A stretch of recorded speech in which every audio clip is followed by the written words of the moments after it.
¿Eres uno que cuestiona las reglas y prefieres hacer las cosas a tu manera? ¿Y constantemente estás desafiando a la autoridad y prefieres tomar tus propias decisiones porque tienes mejores ideas? Por ello, frecuentemente estás buscando nuevas experiencias y te resistes a mantener hábitos en tu vida. No te extrañes, no eres el único.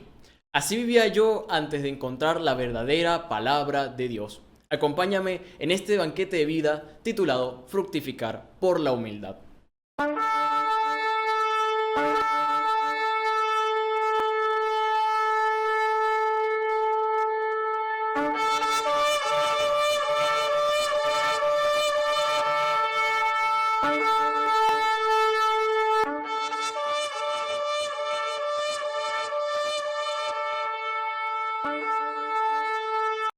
En la Biblia, un rico viene a ser en variadas ocasiones un término que se aplica como sinónimo de orgulloso, es decir, uno que camina bajo el yugo de su propia concupiscencia, uno que está atado a la esclavitud de sus apetitos y deseos carnales. Por otro lado, tenemos el término pobre. En el contexto de las escrituras sagradas, viene a ser en varias oportunidades un sinónimo de humilde, cuyo significado es uno que camina a la milla sujeto en relación de dependencia, bajo la dirección de su cabeza legal.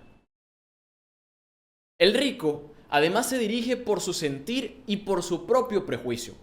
Cuando hablamos de esto, nos referimos que más allá de sencillamente ser una persona adinerada, se refiere a una persona que camina de manera independiente y necesita aceptar o aprobar todo mediante sus sentidos. Hay muchos ejemplos, amados hermanos, de personajes que actuaron con estas cualidades de orgullo, como es el caso de Naamán el sirio, quien fue curado de su enfermedad, pero no sin antes dejarnos una muestra de sus actos de rico. Para ello, podemos leer Segunda de Reyes, capítulo 5, versos del 10 al 11, que nos dice lo siguiente. Eliseo le envió un mensajero diciendo: Ve y lávate en el Jordán 7 veces, y tu carne se recuperará y quedarás limpio. Pero Naamán se enfadó y se marchó diciendo: He aquí que yo pensaba que él saldría a mi encuentro y se pondría de pie para invocar el nombre del Señor, su Dios, y agitaría su mano sobre el lugar y sanaría al leproso. Naamán se negaba a hacer lo que el profeta le indicaba, casi perdiendo su milagro.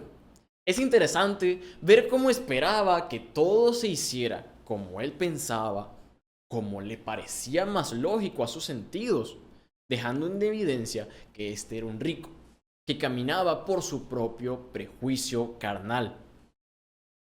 También tenemos por otro lado a Coré en el desierto. Eso lo podemos encontrar en Números 16:3, que nos dice lo siguiente. Coré y su grupo fueron a decirle a Moisés y a Aarón: Ya estamos hartos de que ustedes se crean los jefes de todos nosotros. Dios está con todo el pueblo y a todos nos ha elegido para servirle. ¿Por qué quieren hacerlo todo? Se rebelaron contra Moisés, ya que no les parecía correcto que él fuera el que mandara sobre ellos. Y ante tal acto, el Señor dejó constancia que la soberbia y el orgullo del hombre llevan de manera inevitable hacia la muerte.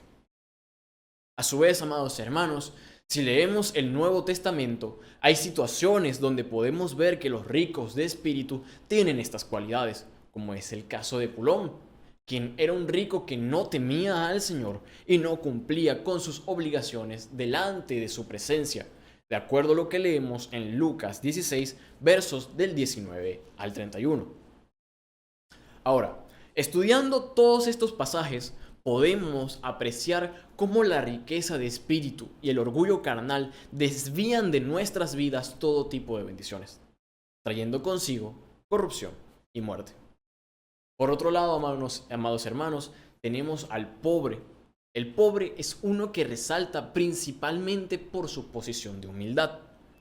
Este se caracteriza por no tomar decisiones independientes ni por su propio parecer o por su sentir. Por el contrario, resalta por su sujeción, que hace de manera alegre y devocional. En muchos casos, el pobre y humilde hace lo que es justo y correcto, a pesar que en sus sentidos digan lo contrario, puesto que hay alguien que está por cabeza que así lo dictaminó. Y a medida que nos paseamos por las escrituras, podemos ver a Moisés, a Josué, a Samuel. Tenemos incluso el ejemplo de David o el de Yeshua, quienes caminaron la milla que se les entregó por su cabeza en humildad, y de esta manera pudieron fructificar. Aquí nos queda de manifiesto que si hay algo de lo que debemos desconfiar siempre es de nuestro propio juicio o parecer, y de esta forma ajustarnos al plan que tiene sobre nuestra vida el que está por cabeza. Amados hermanos, compartamos el evangelio del día de hoy, que es de Marcos 9, versos del 38 al 43, verso 45 y del 47 al 48, que nos dice lo siguiente. Juan le dijo: Maestro, hemos visto a uno que expulsaba demonios en tu nombre, y no viene con nosotros, y tratamos de impedírselo porque no venía con nosotros. Pero Jesús dijo: No se lo impidáis, pues no hay nadie que obre un milagro invocando mi nombre y que luego sea capaz de hablar mal de mí. Pues el que no está contra nosotros, está por nosotros. Todo aquel que os dé de beber un vaso de agua por el hecho de que sois de Cristo, os aseguro que no perderá su recompensa. Y al que escandalice a uno de estos pequeños que creen, mejor le es que le pongan al cuello una de esas piedras de molino que mueven los asnos y que le echen al mar. Y si tu mano te es ocasión de pecado, córtatela. Más vale que entres manco a la vida que con las dos manos ir al Gehenna, al fuego que no se apaga. Y si tu pie te es ocasión de pecado, córtatelo. Más vale que entres cojo en la vida que con los dos pies ser arrojado al Gehenna. Y si tu ojo te es ocasión de pecado, sácatelo. Más vale que entres con un solo ojo en el reino de Dios que con los dos ojos ser arrojado al Gehenna, donde su gusano no muere y el fuego no se apaga. Amados hermanos, la acción de Juan puede verse aceptable si se mira desde un punto de vista carnal, puesto que pareciera que únicamente aquellos que eran cercanos al Mesías tenían dicha autoridad. Pero el apóstol Juan era fácil compensar esto, debido a que los discípulos son los que hacen las obras de su maestro y los que debían imitarle. Pero rápidamente Yeshua le dice: no se lo impidan, ese no está en mi contra. Amados hermanos, si leemos atentamente, podemos apreciar que este discípulo desconocido estaba sumado al propósito del Hamashiach, obrando en su nombre, siendo que todo el que se sume a su propósito estará trabajando en la edificación del reino de Jehová Dios. Y si recordamos lo que nos dice Yeshua en Mateo 12:25, nos dice lo siguiente: Jesús sabía lo que estaban pensando y les dijo: todo reino que se divide corre a la ruina. No hay ciudad o familia que pueda durar con luchas internas. Se nos afirma, amados hermanos, que ningún reino podría subsistir si se rebela contra sí mismo, como producto que cada quien camine en su propia voluntad. De igual manera, este que actuaba como discípulo de Yeshua no podía ir después en su contra, ya que estaba afirmado en su propósito. En este verso se puede apreciar cómo Yeshua nos da a entender que toda obra que él hacía y llevaba a cabo era inspirada por el Ruach HaKodesh, quien actuaba a través de él, según lo que podemos leer en el mismo Mateo 12, pero en su versículo 27, que nos dice lo siguiente: pero si el Espíritu de Dios es el que me permite echar a los demonios, entiendan que el reino de Dios ha llegado a ustedes. Ahora, hay fructificación en todos aquellos que se atreven a creer en Yeshua, de acuerdo a lo que leemos en Juan 14:12. En verdad les digo, el que crea en mí hará las mismas obras que yo hago, y como ahora voy al Padre, las hará aún mayores. Yeshua nos deja testimonio que al creer en su nombre, que es lo mismo que obedecer su palabra, vamos a poder imitarle, de esta forma realizando sus mismas obras, que era el caso de este discípulo del cual no tenemos nombre. dejando constancia que, aunque dicha persona fuera desconocida para los discípulos, esta no era desconocida para el todopoderoso Jehová Dios. Esto recuerda mucho a Cornelio, quien sin haber estado bautizado y sin siquiera conocer a Pedro o a los discípulos, fue lleno del Ruach HaKodesh. Veamos Hechos 10 del 44 al 47. Todavía estaba hablando Pedro cuando el Espíritu Santo bajó sobre todos los que escuchaban la palabra. Y los creyentes de origen judío que habían venido con Pedro quedaron atónitos. ¿Cómo? Dios regala y derrama el Espíritu Santo también sobre los que no son judíos. Y así era, pues los oían hablar en lenguas y alabar a Dios. Entonces Pedro dijo, ¿podemos acaso negarles el agua y no bautizar a quienes han recibido el Espíritu Santo como nosotros? Amados hermanos, lo que llama la atención en este acontecimiento es apreciar cómo ya Cornelio estaba familiarizado con tener una relación con el Todopoderoso, y este lo reconocía en su presencia. Esto es un hecho muy similar que se presenta también con Natanael en Juan 1, versos del 47 al 48. Cuando Jesús vio venir a Natanael, dijo de él, ahí viene un verdadero israelita, este no sabría engañar. Natanael le preguntó, ¿cómo me conoces? Jesús le respondió, antes de que Felipe te llamara, cuando estabas bajo la higuera, yo te vi. Estos hechos maravillosos nos muestran, amados hermanos, el obrar sobrenatural del Espíritu y la conexión que hace con los que caminan en la voluntad de Dios. Pero aquí nos surge una interrogante. ¿Quién tiene la autoridad de ministrar usando el nombre de Yeshua? Amados hermanos, hay que tener en cuenta que cuando nosotros estudiamos las Escrituras, podemos apreciar que el ministerio de Yeshua fue de impacto, no solamente con sus discípulos, sino con una multitud de personas más allá de su pequeña manada. Y una clara forma de esto se aprecia en que otros realizaban milagros y señales. Por esto se materializaba en la vida de las personas que se atrevían a poner en obra sus palabras de vida. Yeshua nos deja bien claro esto en Mateo 12:30, que nos dice lo siguiente. El que no está conmigo está contra mí, y el que no recoge conmigo desparrama. Pero acá no se refiere de estar directamente con Yeshua en un ámbito físico, puesto que si leemos las Escrituras nos encontramos casos como el de Judas, que andaba con Yeshua, pero no le conocía y en ningún momento le imitaba. A su vez tenemos el caso de los hijos del sacerdote judío llamado Escevas, como lo podemos ver en Hechos 19, versos del 13 al 17, que nos dice lo siguiente. Incluso algunos judíos ambulantes que echaban demonios trataron de invocar el nombre del Señor Jesús sobre los que tenían espíritus malos, diciendo, yo te ordeno en el nombre de ese Jesús a quien Pablo predica. Entre los que hacían esto estaban los hijos de un sacerdote judío llamado Escevas. Un día entraron en una casa y se atrevieron a hacer eso. Pero el espíritu malo les contestó, conozco a Jesús y sé quién es Pablo, pero ustedes, ¿quiénes son? Y el hombre que tenía el espíritu malo se lanzó sobre ellos, los sujetó a ambos y los maltrató de tal manera que huyeron de la casa desnudos y malheridos. La noticia llegó a todos los habitantes de Éfeso, tanto judíos como griegos. Todos quedaron muy atemorizados y el nombre del Señor, Yeshua, fue tenido en gran consideración.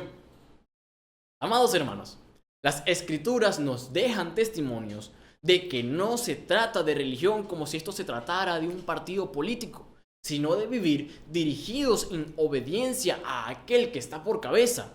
Esto en una total sujeción, porque es quien ejerce la autoridad.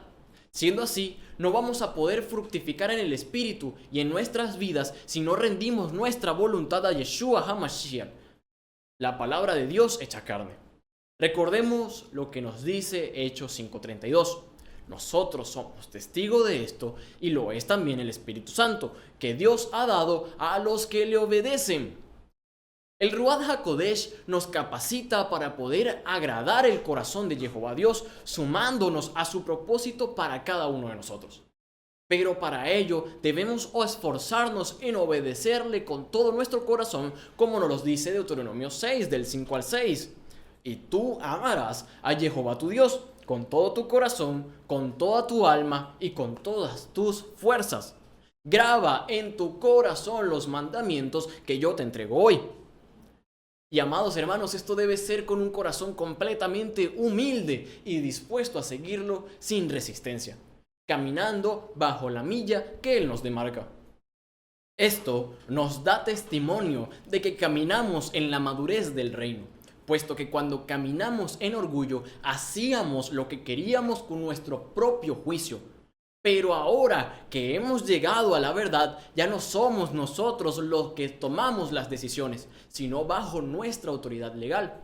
Y Yeshua nos presenta esto en Juan 21:18. En verdad, cuando eras joven, tú mismo te ponías el cinturón e ibas a donde querías. Pero cuando llegues a viejo, abrirás los brazos y otro te amarrará la cintura y te llevará a donde no quieras. En el contexto de las Escrituras podemos apreciar cómo Juan presenta un comportamiento que en celo busca evitar división y que se vaya en contra de Yeshua a causa de este discípulo. Pero lejos de eso, lo que hace este discípulo es extender el reino de Jehová, siendo que el Padre anhela que todos le adoremos, le obedezcamos y le sirvamos. Podemos apreciar que algo muy similar como esto ocurre en Números capítulo 1 versos del 24 al 29, que nos dice lo siguiente. Moisés salió y transmitió al pueblo las palabras de Jehová. Reunió a 70 hombres de entre los ancianos del pueblo que se pusieron de pie alrededor de la tienda. Entonces Jehová bajó en la nube y habló. Luego tomó del espíritu que estaba en Moisés y lo puso en los 70 hombres ancianos. Cuando el espíritu se posó sobre ellos, se pusieron a profetizar, pero después no lo hicieron más. 2 hombres se habían quedado en el campamento. El primero se llamaba Eldad y el otro Medad. El espíritu se posó sobre ellos. Pertenecían a los inscritos, pero no habían ido a la tienda y profetizaron en el campamento. Un muchacho corrió para anunciárselo a Moisés. Eldad y Medad están profetizando en el campamento. Josué, hijo de Nun, servidor de Moisés desde su juventud, tomó la palabra. Mi señor, Moisés, prohíbeselos. Pero Moisés le respondió, ¿así que te pones celoso por mí? Ojalá que todo el pueblo de Jehová fuera profeta, que Jehová le diera a todos su espíritu. También podemos ver, amados hermanos, casos como José, quien en reiteradas ocasiones hacía lo que le ordenaban, como se puede apreciar en Génesis 37, versos del 13 al 14. E Israel dijo a José, tus hermanos están cuidando a las ovejas en los pastos de Siquem. Ven, que quiero mandarte donde ellos. Contestó José, aquí estoy. Su padre le dijo, anda a ver cómo está el rebaño y cómo se encuentran tus hermanos, y ven después a contármelo. Lo envió pues desde el valle de Hebrón y José fue a Siquem. Acá lo que es destacable es cómo José no vacila en cumplir con la orden encomendada, a pesar que era consciente de que sus hermanos no lo veían con buenos ojos. Y no solo caminó bajo la autoridad de su padre, sino que lo hizo bajo la voz de su amo Potifar, como se ve en Génesis 39 versos del 2 al 3. Jehová estuvo con José y le fue bien en todo. Y se quedó en casa del egipcio su amo. El egipcio vio que Jehová estaba con José y hacía prosperar todo cuanto emprendía. Incluso en condiciones menos favorables por estar preso, José siguió caminando bajo la voz de su autoridad. Génesis 39:23. El jefe de la cárcel no controlaba absolutamente nada de cuanto administraba José, pues decía, Jehová está con él y hace que le vaya bien en todo. Pero el tiempo pasó, y viéndose a un prisionero, José quitó la mirada de Jehová y la puso en el hombre. Para ello podemos ver Génesis 40:14. Acuérdate pues de mí cuando recuperes tu puesto y habla en mi favor a Faraón para que me mande a sacar de esta cárcel. Esto le valió estar 2 años más preso. Y luego interpretó el sueño de Faraón en Génesis 41, del 41 al 43. Faraón dijo a José, mira, te he puesto al frente de todo el país de Egipto. y quitándose el anillo de su dedo, lo puso en el dedo de José. Lo hizo vestir con ropas de lino fino y le puso un collar de oro en el cuello. Luego lo hizo subir a la segunda carroza del palacio e iban gritando delante de él: abran camino. Así quedó José al frente de todo el país de Egipto. José fructificó por mantenerse fiel a la autoridad de Jehová Dios, a quien confiaba toda su vida en las buenas y en las malas. Preciosos reyes amados, recuerden que pueden ampliar este banquete de vida viendo la hermenéutica, y para eso les dejo el enlace en la descripción acá abajo. Para esto ya podemos finalizar y concluir que no hay nadie y no hay ninguna autoridad humana que pueda estar por encima de la palabra de Jehová. En eso consiste el permanecer humildes, en estar sujeto a los mandamientos de Dios, con toda disposición a obedecerlos, siendo lo mejor para toda la humanidad. La buena noticia es que solo quien se sujeta al Dios vivo en adoración permanente produce frutos de santidad, porque Dios usa y recibe en su reino a toda persona que cree en Él y que rinde su corazón como adorador, obedeciendo sus mandamientos y poniendo su vida al servicio de su reino. Por ello, amados hermanos, debemos reconocer los impulsos de orgullo para erradicarlos de nosotros e incentivar el desarrollo del carácter humilde que ha de prevalecer en la eclesía para que lleve mucho fruto, porque solo hay victoria en Yeshua HaMashiach. Amén, amén y amén. Recuerda darle me gusta, suscribirte y activar la campana acá abajo. También comenta y comparte con todas las personas que conozcas para que formes parte de la extensión del reino de Jehová Dios, sumándote a su propósito de vida. Amén.